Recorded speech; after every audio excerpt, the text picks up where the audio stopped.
Pero antes, como les decíamos, vamos a hablar de psicología con uno de los autores de más éxito en nuestro país.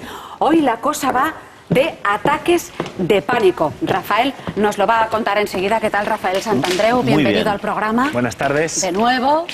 Bueno, de entrada, empecemos por recordar exactamente qué son los ataques de pánico. Ataques de pánico, también llamados ataques de ansiedad, es lo mismo. Es lo mismo. Sí. Mira, es una experiencia que tienen algunas personas, como muy mala, ¿no?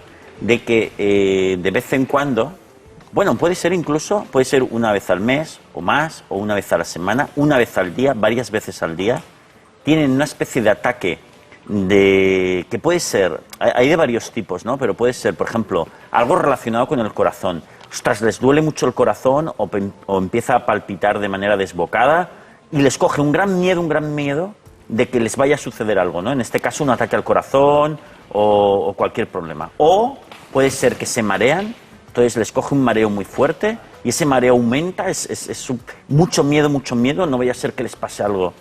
O dolores de estómago. Un dolor de estómago súper fuerte y entonces, sobre todo, pero mucho el miedo y siempre hay detrás el temor a morirse de esto que te está pasando o perder el control de ese dolor. Entonces, la gente, ¿qué sucede? Que en muchas de esas ocasiones, por ejemplo, los que son ataques, que parece que es un ataque al corazón, van corriendo a urgencias. Pero claro, llegan a urgencias o van al médico y no les pasa nada. Exactamente. En urgencias les hacen el protocolo para descartar cualquier cosa y les hacen un electro, les toman la tensión, les miden y ven que realmente del corazón están bien. ¿Qué ha sucedido? Que ellos, por el propio miedo a que no tengas un problema en el corazón, haces que el corazón se desboque. Por miedo a un mareo, por fijar tanto la atención, tú te aumentas el mareo, pero a niveles muy fuertes. Entonces, ¿por qué sucede eso, Rafael? ¿Por qué nuestra mente es así, ¿no? Nuestra mente puede provocarnos esos mareos, esos dolores de pecho, de estómago. Brutales, además, siempre son muy fuertes. Bueno, esto sucede por sugestión, en realidad. ¿Sabes qué pasa? Que si tú le coges miedo, nosotros le cogemos miedo a los gatos, por ejemplo, a una cosa en concreta, externa, bueno, pues está ahí el miedo, ¿no? Si los ves te asustarás y si no los ves, no. Pero si le tienes miedo a una función fisiológica de tu cuerpo, ocurren dos cosas. Uno, que no puedes huir, porque el cuerpo lo llevas contigo, ¿no? Y dos, que con tu miedo vas a provocar que eso se acentúe. O sea, si yo tengo miedo a que el corazón me vaya deprisa, ese miedo hace que el corazón vaya más deprisa. Si yo tengo miedo a marearme, el miedo acentúa el mareo. Y el dolor también. Entonces, ese es el problema. Es por autosugestión, se produce como una especie de círculo vicioso que hace que me aumente increíblemente ese síntoma y luego me puede pasar en cualquier momento produciéndose ese ataque de ansiedad de tal que luego la gente se queda hecha polvo y se tiene que ir a casa y lo han pasado fatal. Pero es un poco esa sensación, Rafael, como cuando aprendemos a montar en bicicleta, vemos un charco, queremos esquivarlo o un pino y al final vas directamente al pino y te comes el charco. Por la tensión, ¿no? Cuando nosotros, exactamente, que estamos aprendiendo a ir en bici y vas por el camino y dices, bueno, ostras, un charco, bueno, lo voy a evitar, y ¡pum!, pasas por en medio del charco, que mira que era pequeño, pues por ahí. Sí, porque si focalizamos demasiado la atención en cosas físicas, en funciones físicas mías, las produzco en demasía. Por lo tanto, es un problema de sugestión. Bueno, entonces, ¿eso cómo se puede curar o atenuar o intentar ponerle remedio, Rafael? Se puede curar totalmente, ¿eh? Totalmente. Yo he tratado, no sé, es de lo que los psicólogos tratamos más. Los casos de ataques de ansiedad o de pánico, yo creo que es la enfermedad número 1 que tratamos los psicólogos. O sea, yo he tratado cientos y cientos, ¿no? Y se puede curar absolutamente. Y fíjate que hay gente que está muy mal por el tema de los ataques de pánico, que lo evitan todo y dejan hasta de salir de casa, por miedo a que les dé eso, ¿no? Dejan de trabajar todo. Bueno, pues me decías que cómo se cura. A ver, bueno, tenemos he traído una pizarra hoy para tener unos 7 consejos que pueden seguir las personas que tienen ataques de pánico para superarlo. El punto número 1 es el esencial, es perderle el miedo al ataque. Fíjate, yo a veces digo que esto de los ataques de pánico es como una cerilla que se puede encender, ¿no? Pero si tú le pierdes el miedo a lo que te está sucediendo, es como una cerilla mojada, ya no puede prender. Entonces, ¿cómo se hace para dejarlo de tener miedo? Pues decirte a ti mismo y entender muy bien que no te va a pasar nada, aunque tengas esos síntomas. Vale, el corazón va a ir muy rápido, pero no pasa nada, es como si estuvieses corriendo, no te vas a morir. Y puedes hacerlo todo. Sigues trabajando, no le haces caso a eso que te está pasando y ya se pasará. Si tú vas perdiéndole el miedo, que no va a suceder nada y lo puedes hacer todo, es el punto número 1. Eso va a ir pasando. Por lo tanto, este es el punto fundamental. Y el 2 es dejar evitar. Sí, esto es evitar, podríamos decir, ¿no? Sí, porque una de las cosas muy comunes que hacen las personas que tienen ataques de ansiedad y que se lo provoca en gran medida es que empiezan a evitar situaciones o actos donde les podría dar el ataque de pánico. Por ejemplo, dejan de conducir, dejan, por si acaso les diese, conduciendo, dejan de ir al gimnasio, dejan de ir, a lo mejor ir a conciertos, a cosas así, ¿no? Bueno, pues lo que han de hacer es volver a esas situaciones. Porque si no, creas como un fantasma, ¿no? Es como si, fijaos, como si tú estás aprendiendo a esquiar y un día, de los primeros, te caes por una pendiente y te pegas una leche, una nata increíble. El monitor te va a decir, oye, bueno, recupérate, pero mañana otra vez a la misma pista, ¿eh?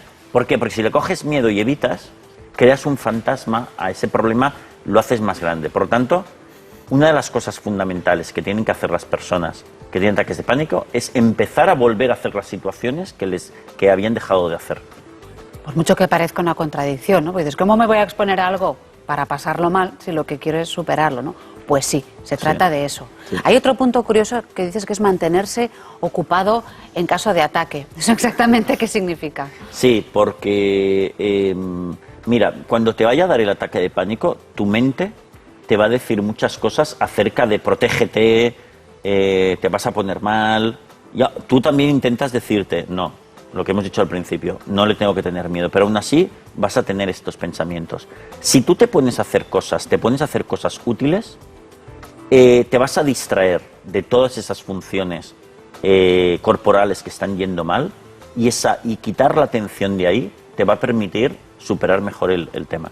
Por lo tanto, mantenerse ocupado en caso de ataque. Incluso si te da por la noche, yo les digo a mis pacientes, te despiertas y tienes un ataque de pánico, levántate y ponte a limpiar la casa. ¿Te puede pasar eso, despertarte de un ataque de pánico, Rafael? Un montón. Y entonces lo que dices de hablarle al ataque... Esto, mira, yo ya te decía antes que he tratado cantidad de personas con ataques de ansiedad.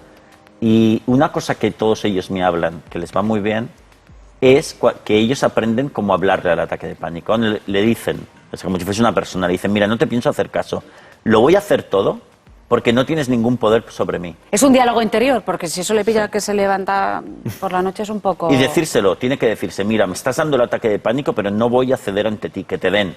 Y te pones y te levantas y te pones a limpiar la casa. Hablarle está bien porque lo exteriorizas de ti y lo afrontas como si fuese una cosa externa, que eso va bien. Igual como cuando uno se da ánimos, ¿no? Uh-huh.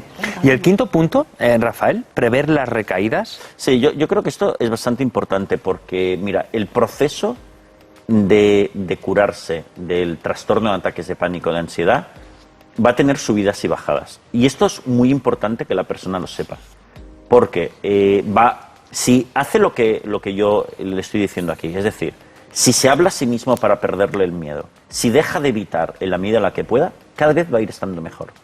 Es cierto que de repente irá mejorando y un día tendrá otro ataque de pánico, pero será más pequeño y durará menos tiempo, pero le va a fastidiar. Bueno, pues tranquilidad, ese día relájate, mala suerte, pero mañana intenta seguir con nuestro proceso y cada vez irás mejorando más, porque pasa mucho que la gente que tiene ataques de pánico está haciendo el proceso de mejorar, va mejorando, pero tiene una recaída y dice, fatal, vuelvo a evitarlo todo porque esto no funciona. Sí, está funcionando, pero tienes que tener en cuenta que es una batalla que se gana a base de muchas batallitas, no solo de una. En cuestión de tiempo, Rafael, ¿de cuánto tiempo hablamos a la hora de mejorar en estos? Sí, hay mucha diferencia porque depende de muchos factores, pero 3 meses es perfectamente un proceso para curarse prácticamente de cualquier ataque de pánico. Pero es cierto que si tú eres muy coherente y haces lo que nosotros decimos de manera muy constante, te vas a curar mucho antes. Mira, yo pongo un símil, que es el símil del niño que hace una pataleta en el supermercado, para entender esto de la constancia y de cómo se va a afrontar el tema de los ataques de pánico. Tú imagínate que tienes un niño, tienes un hijo, que siempre que vais al supermercado arma una pataleta increíble porque quiere chuches. Y come muchísimos chuches. Ya el médico ha dicho que no le puedes dar más chuches. Pero la pataleta que arma es increíble. Entonces, tú como madre, ¿sabéis cómo? No sé si habéis visto Super Nanny alguna vez. Sí. Que salen de estos niños un poco tremendos. ¿Qué ha de hacer esa madre? Juanjo, ¿qué me dirías que ha de hacer esa madre si quiere educar al padre, niño? ¿no? ¿También? Claro, la También madre le o el pilla- padre en cuestión. Pues hombre, no lo sé. Yo creo que debería no ceder al chantaje de las chuches. Exactamente. No ceder, enseñarle al niño que con pataletas no va a haber lo que él pretende. Hablando, a veces sí, a veces no, pero con pataletas no. Entonces, yo te podría preguntar, Juanjo o Marta, ¿se tarda mucho en educar a un niño para que no haga pataletas, no cediendo al chantaje? Es decir, tú estás en el supermercado, sigues comprando y no le haces caso. ¿Se tarda mucho? ¿Tú qué me dirías, Marta? Pues depende. Muy bien. Y podríamos preguntar, ¿de qué depende? Depende de lo constante y coherente que sean los padres en esa educación. Porque si tú algún día le das los chuches y otro día no le das los chuches, joder, va a costar mucho educar a ese niño. Entonces, con los ataques de pánico pasa esto, pasa eso también. Es decir, hemos de intentar ser lo más coherentes y lo más constantes posibles de enfrentar cada uno de los síntomas diciendo, yo lo voy a hacer todo igual que te den. Y le hablo, ya te calmarás. Hay otra cosa que dices que es hay que evitar la ayuda, ¿no? Sí. La ayuda de otros, o sea, Sí. es una cosa de uno con uno. Sí, porque otra característica que tiene la gente que tiene este problema, que lo tienen casi todos, es una cosa brutal, es que se hacen muy dependientes de la gente que tienen cerca. El marido, los hijos, incluso los vecinos, porque en cuanto le da ese ataque, quieren que vayan allí a casa a estar con ellos por si les tienen que llamar a una ambulancia, tienen que hacer algo, o si tienen que ir a algún sitio, quieren que les acompañen. No vaya a ser que le coja un jamacuco, ¿no? Que le coja el mareo ese brutal. El problema está en que el ir acompañado, esa muleta la han de dejar de hacer. Porque si no, le están haciendo demasiado caso a ese niño que patalea.